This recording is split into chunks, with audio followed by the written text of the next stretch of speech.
కోటీశ్వరులను చేసే విధంగా ఇవాళ వ్యాపారాలలో రాణించే విధంగా ఇంతకుముందే పెట్రోల్ బంకులు కూడా స్వయం సహాయక సంఘాలు నడుపుకునే విధంగా ఈ రోజు మనం ప్రారంభించాం. అంటే ఆడబిడ్డలు వ్యాపారంలో రాణించే విధంగా సహకరించాలని ఇవాళ మన వంతు ప్రయత్నం చేస్తున్నాం. అందుకే ఆడబిడ్డల్ని ఈ రోజు ఆరంభించి ఈ సోదరుడు తన విశ్వాసాన్ని తన యొక్క నమ్మకాన్ని వీళ్ళందరూ ప్రయత్నం చేస్తున్నారు. ఈ 15 నెలల్లో దాదాపు 3 లక్షల కోట్ల రూపాయలు విదేశీ పెట్టుబడులను తీసుకొచ్చి పారిశ్రామికంగా అభివృద్ధి చేయాలని ప్రయత్నం చేస్తున్నాం. వీటన్నిటి కూడా అండ ఉండాలి, ఈ ఆశీర్వాదం ఉండాలి. ఇవాళ ఒక పక్కన మహిళల్ని, రెండో పక్కన రైతులను, మూడో పక్కన నిరుద్యోగ యువకులను, విద్యార్థులను ఆదుకోవాలంటే అప్పుడే ఈ కార్యక్రమాలను ముందుకు తీసుకెళ్లగలుగుతాం.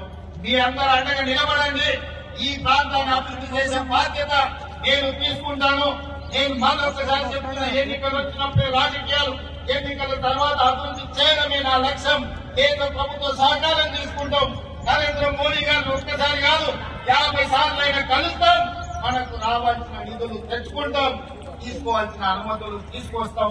ఎందుకంటే కేంద్ర రాష్ట్ర ప్రభుత్వాలు సహకరించుకున్నప్పుడే, కలిసిమెలిసి పనిచేసినప్పుడే రాష్ట్రం అభివృద్ధి జరుగుతుంది తప్ప చెరువు అవకాశాన్ని కల్పించి మీరు ఆదరించింది ఒక మినీ ఇండియాకు ఈ మెదక్ ప్రాంతమే ప్రాతినిధ్యం వహిస్తున్న సంగతి.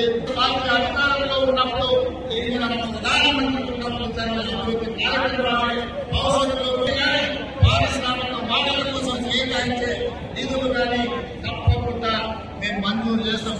అదేవిధంగా వెనకాల నుంచి ఈ సింగూరు ప్రాజెక్టులో 100% కుటుంబానికి పూరితం మీద ఎక్కువ పూరితం మీద 617 కోట్ల రూపాయలు మొదటి సంవత్సరంలోనే రైతు రుణమాఫీ చేసి రైతులను అప్పుల బాధల నుంచి కలిగించిన ప్రభుత్వం బస్సులో ఈ రోజు నిధులు కేటాయించమని కోటీశ్వరులను చెయ్యాలని ఈ రోజు కంకణం కట్టుకుని మన ప్రభుత్వం పనిచేస్తుంది. ఈ రోజు నిన్న శిల్పారామం దగ్గరకు వచ్చి మా ఆడబిడ్డల ఉత్పత్తులను కొనుగోలు చేసి ఆడబిడ్డలందరూ కూడా అందియబోతున్నారు. మా ప్రభుత్వంలో ఇందిరమ్మను ఆదర్శంగా తీసుకొని సోనియమ్మ నాయకత్వంలో ఆడబిడ్డలు ఆర్థికంగా నాయకత్వంలో వార్డు మెంబర్ నుంచి పార్లమెంట్ మెంబర్ వరకు మన వాళ్ళని గెలుపుకోవడానికి నా సహాయ శక్తుల కష్టపడతా నమ్మకంతో విశ్వాసంతో ప్రజలకు వస్తాను. లేకపోతే నేను అనుకుంటానంటే ప్రజలే ఆలోచించి విచక్షణతో ప్రజలే తీసుకుంటాను.